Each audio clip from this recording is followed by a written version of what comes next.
C'est l'histoire d'un philosophe.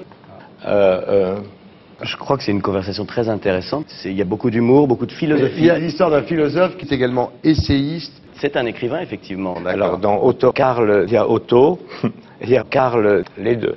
Bien. Voilà. Et il y a donc effectivement une double narration, parce qu'il y a deux philosophes, dont l'un qui ressemble un petit peu, à une histoire vraie. Et aussi importante que la part Otto. Mais c'est l'éternel problème. Est-ce que nous sommes assez intéressants dans nos biographies, dans nos vies, pour nous mettre devant et dire, voilà, regardez-moi, et il faut m'écouter, me lire, je vais vous raconter mon truc.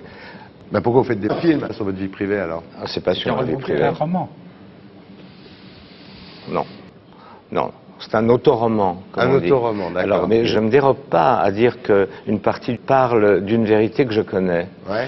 Mais je ne dis pas que c'est l'entière vérité et je ne dis pas intégralement que c'est le portrait craché de Karl. Je pense que la différence est quand même très nette.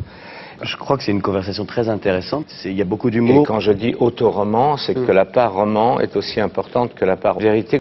Alors ceux qui s'amusent véritablement à suivre le machin, Ouais. ils verront sans doute Karl. Ouais. Mais ceux qui aiment le cinéma, je Verront l'espère le de roman. tout mon D'accord. cœur, voilà. Ouais.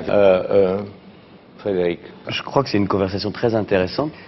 Il y a beaucoup d'humour, beaucoup de philosophie. Alors il paraît que vous êtes réfugié dans une forêt, C'est une expérience de la vie. que vous vivez retranché comme ça. Puis un tout petit peu en dehors des choses. C'est une expérience de la vie, il le fallait. Et donc je me suis retrouvé dans un énorme parc national qui donne sur une forêt où il y a des cerfs, il y a des tas d'animaux, il y a des sangliers, il y a tout ce que vous voulez, et je suis très heureux là-dedans. Ouais. Mais c'était un peu une grande solitude. Vous avez raison. Vous avez raison. Vous faites quand un film? Je sais pas. Je sais pas. Pour encore une fois embêter beaucoup de monde avec un film. Je n'ai vu qu'un film de vous, j'ai Fort. trouvé ça superbe. Ouais. Merci. Alors là, Gentil. franchement, un grand film. Merci. C'est exactement ça. Il y a pas Merci. Donc c'était intéressant que vous ayez cette conversation.